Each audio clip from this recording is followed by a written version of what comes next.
been exercising their freedom of association and expression.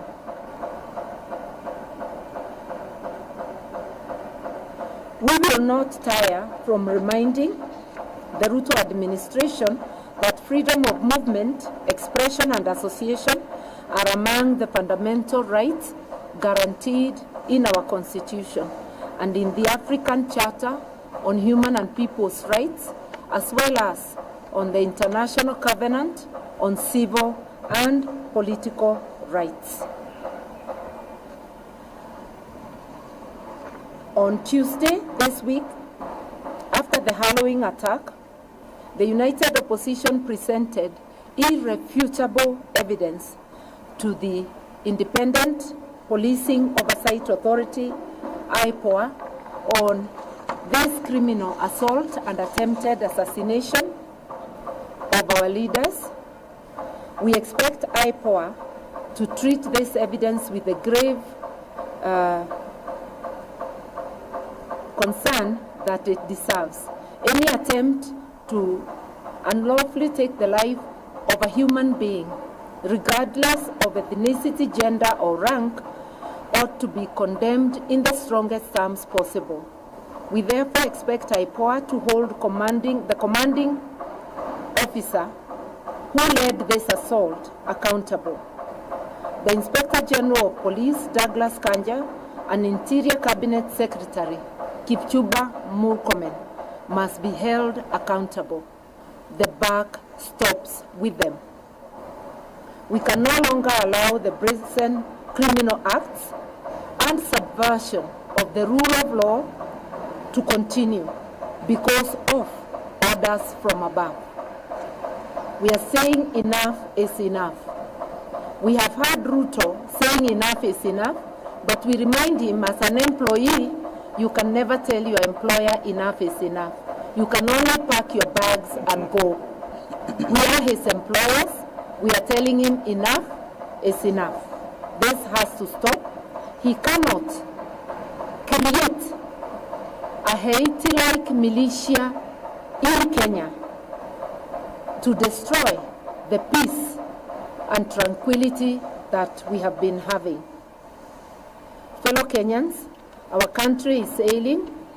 Some even say it is at war with itself, not because of the global recession or pandemic, but because of an epidemic called William Samoei Ruto.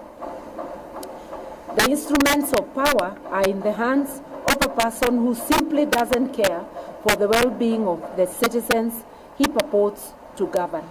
For instance, we are aware of a cargo of 25,000 metric tons of sugar that recently landed in our port at Mombasa. This sugar is already on its way to Western Kenya, to a Western Kenya sugar factory to be repackaged and sold to Kenyans. Yet, it was condemned as unfit for human consumption in its country of origin. That it has been cleared quickly and is now headed to be distributed in this country shows the heartlessness of this regime. They have made money their god. We demand that these consignments already earmarked as publicly condemned be earmarked as publicly condemned and destroyed immediately, so that it is not used to poison Kenyans. I will let one of our youth read the rest. Thank you. Thank you so much. My name is Ken Babu, and I proceed.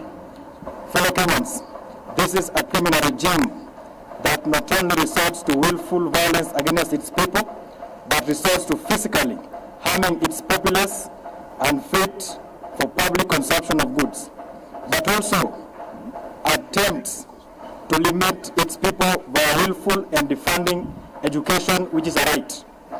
Just a week ago, the Cabinet Secretary for Finance, John Mbadi, publicly declared that Kenya can no longer sustain free primary and secondary education.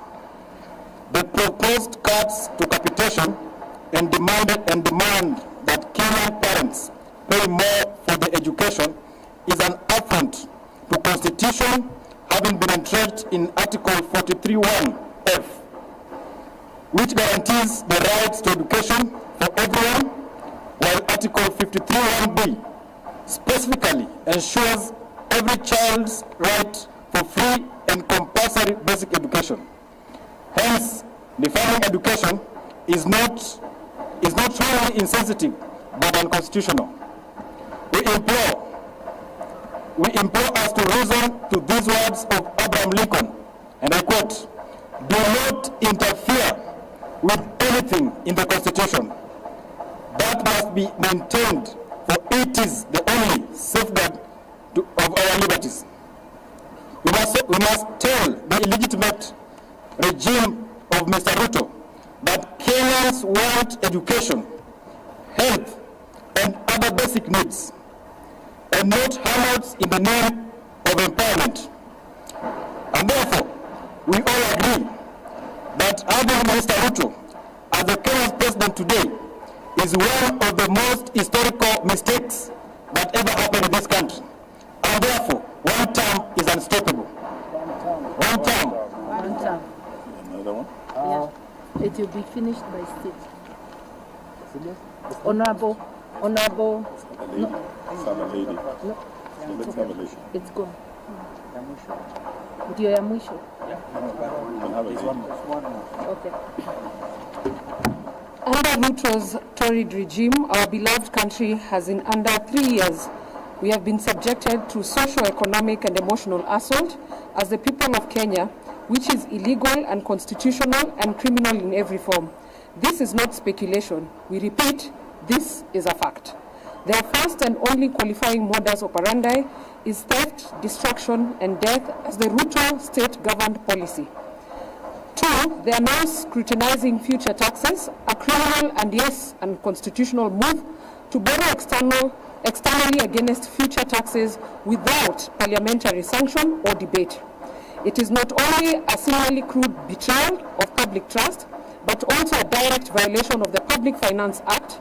The behind closed doors is a reckless scheme to sell off Kenya's future. To conceal their criminal operations, they have created marquee financial vehicles called special purpose vehicles. These are run by faceless technocrats and unaccountable corporations. The primary objectives of this vehicle is to divert public resources like robbery. It is shameless,